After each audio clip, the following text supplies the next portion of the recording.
Welcome to the Gavel, your legislative program where we highlight key activities of federal lawmakers in the National Assembly. I am Lanre Lasisi and I'll be taking you through the program today, beginning with the inauguration of the 9th National Assembly on Tuesday.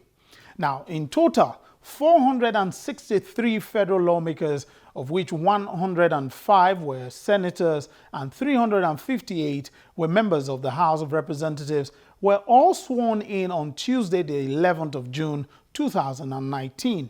But apart from the inauguration, the main business of the day was the election of the leaders of both chambers. And that is our first report.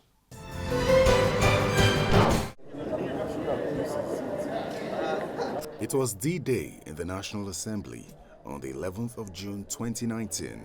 Not only was the 9th Assembly inaugurated, but also the elected lawmakers selected the President and Deputy President of the Senate, Speaker and Deputy Speaker of the House of Representatives. The elected federal lawmakers arrived smartly dressed, accompanied by their spouses and family members. Some of the lawmakers appeared prepared to make loud fashion statements. The lawmakers made their way into their respective chambers. In the Senate chamber, senators and invited guests, including present and past state governors, and the national chairman of the ruling All Progressives Congress, awaited the arrival of the clerk of the National Assembly. At about 10 a.m., he walked in the company of the clerk of the Senate.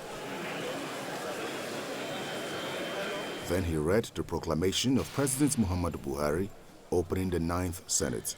In exercise of the powers bestowed upon me by Section 64(3) aforesaid, and of all other powers enabling me in that behalf, hereby proclaim that the first session of the 9th National Assembly shall hold at 10 a.m. on Tuesday, 11 June 2019 in the National Assembly, Abuja. When it was time for the business of the day, the elections, the clerk informed the senators-elect of the method of voting, but this did not sit well with some of the lawmakers. The modalities for today is clearly spelled out in our standing order. Orders 2, 3, 4, 5, 6, and 7 of the Senate Standing Order 2015 as amended. Some of the lawmakers wanted the secret ballot system contained in the 2011 Standing Order. But amid calls from some senators for the clerk to obey a court ruling which ordered that the elections be conducted using the open ballot system, the clerk explained that he was yet to be served the order. I need to remind that the only business of today is the election and the oath taking. And by virtue of the fact, no question is entertained, no motion shall be made. But however, as a mark of respect, I think your question is whether I received any court order, and my answer is no.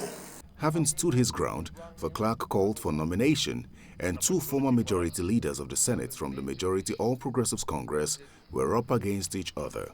The story we are supposed to tell tomorrow is that we have been able to work together, we have been able to achieve together. This Senate is an arm of government that is deliberately created to work interdependently and harmoniously with the executive. Senator-elect. Then voting began and went on smoothly for about an hour. When the votes were counted, Ahmed Lawan emerged winner. Senator-elect Ahmed Ibrahim Lawal, 79 votes.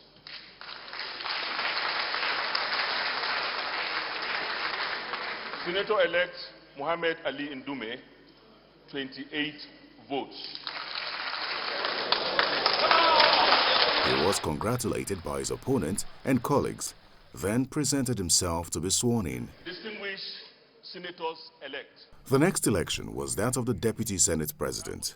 First to be nominated was the man accused by senators in the 8th Assembly of being responsible for the invasion of the Senate, which led to the snatching of the mace in 2018, Senator Ovie Omoagege. he was up against the immediate past Deputy Senate President, whom until that moment had not indicated any desire to run for the position. The votes are cast and Senator Ovi Omoagege emerges winner.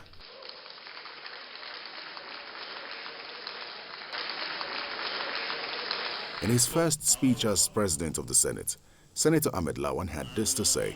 And we are all back together in the spirit of one indivisible Senate, united in our commitment to work for the Nigerian people. In the House of Representatives, members-elect sat patiently, waiting for the Clerk of the National Assembly. Seated in the hall also were chieftains of the ruling party, some governors and spouses of the lawmakers. The Clerk of the National Assembly, having successfully concluded his task in the Senate, was hoping for a similarly smooth process in the House of Representatives. When nominations are called for, two lawmakers from the ruling All Progressives Congress were nominated, Femi Gbajabiamila and Mohammed Bago. The voting process began with 358 lawmakers. Moments later, however, the process was disrupted as some lawmakers were seen taking pictures of the ballot papers while in the voting cubicle. The clerk ruled on the matter and voting continued. Please, we need some orderliness to be able to conduct today's business. What we have done, in accordance with your rules, is to institutionally guarantee the secrecy of your ballot. If you choose to compromise it, it is your personal problem.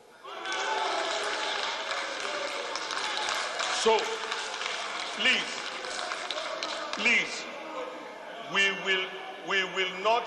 will not tolerate any member infringing on the privacy of any other member.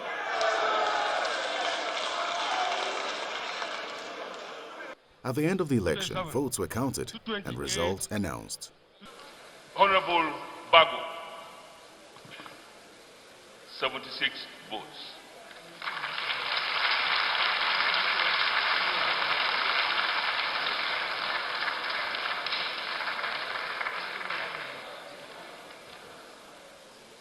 Honorable Femi Gbajabiamila, 281 votes.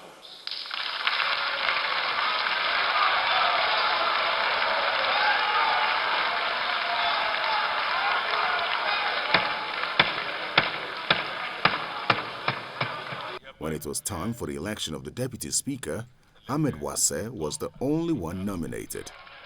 I like to accept the nomination for the office of Deputy Speaker implemented by my distinguished colleagues. I so accept. Both men were eventually sworn in as Speaker and Deputy Speaker. I, Hakeem Olufemi Gbajabiamila, Do solemnly affirm do solemnly affirm to the Federal Republic of Nigeria, and that I will preserve, protect, and defend the Constitution. In his first address, the Speaker called for unity of purpose. The Ninth Assembly under my leadership is going to be a house of reforms, or if you like, a reform assembly. The reforms will be dished out piecemeal and at intervals so as not to shock the system. Moving forward, therefore, my dear colleagues, it will not be business as usual, and we will be shaking the table just a little. Well, after plenary, we spoke with some of the lawmakers and guests on their expectations from the new assembly. They had very interesting perspectives. With the emergence of the anointed candidate of the leadership of the All Progressives Congress, the APC has avoided a repeat of 2015, where its anointed candidate failed to win. What the party did this time around is actually to study the situation and interfere with a lot of caution without any intention of dividing the Senate or the House of Reps. So the governors came together, we were able to advise our various legislators, and then we listened to them to advise us as well on the way to go without dividing the Senate. And that's why you saw today, at the end of the election, one of the first people to get up actually and congratulate Lawan was Ndube himself. And the same thing actually goes with Omo Agege. The first person that got up, actually I was sitting directly behind him, was Okere Amadu. So what that has done is actually to show that yes, there is democracy, yes, there must be a loser and a winner, but at the end of the day, we are a team representing Nigerians, and we must deliver what Nigerians have voted for us to deliver. The question now is, how will this development foster a better working relationship between the executive and legislature? Some, however, have questioned whether the 9th Assembly wouldn't be a rubber stamp for the executive, considering the role played by the executive in the emergence of its leadership. Anybody that knows how the Senate works will have no such fears, because the Senate president on his own really can't do much. He needs the cooperation of his colleagues to get things done. And so clearly there will be debate. Look, the idea of having a National Assembly or having a legislature, a parliament, isn't to oppose every single thing that the executive does. It's to partner with the executive and try and move the country forward. So for us in the PDP, I'm sure that we will oppose where we need to oppose, but by and large, where we need to encourage and help the government to get things right, that's what we'll do.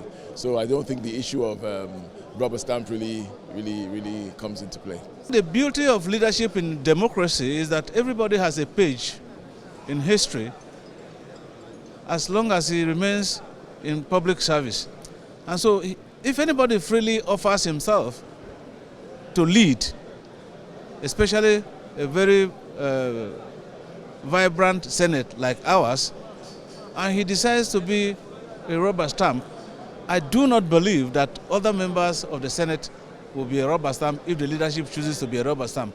But let me let you know straight away here that I do not believe that the leadership that we have in the Senate today will be a rubber stamp, because Ahmed Lawan, who has been elected today, is a veteran of the legislature, from the House of Representatives to the Senate, from being a leader of the Senate to being president of the Senate. I think he's somebody who ordinarily has learned the ropes and should be able to properly position the Senate in such a manner that the Senate can have a very robust relationship with the executive in a harmonious way to provide good governance for Nigeria. After all, that is what it's all about. And I believe that both the PDP, the APC, and the other political parties should be able, when it comes to critical national issues, adopt a bipartisan attitude to make sure that they provide solutions to the myriad of problems confronting Nigeria. That is what I expect that this Senate will do. And I don't expect that the Senate will become a stooge or a rubber stamp of any other arm of government.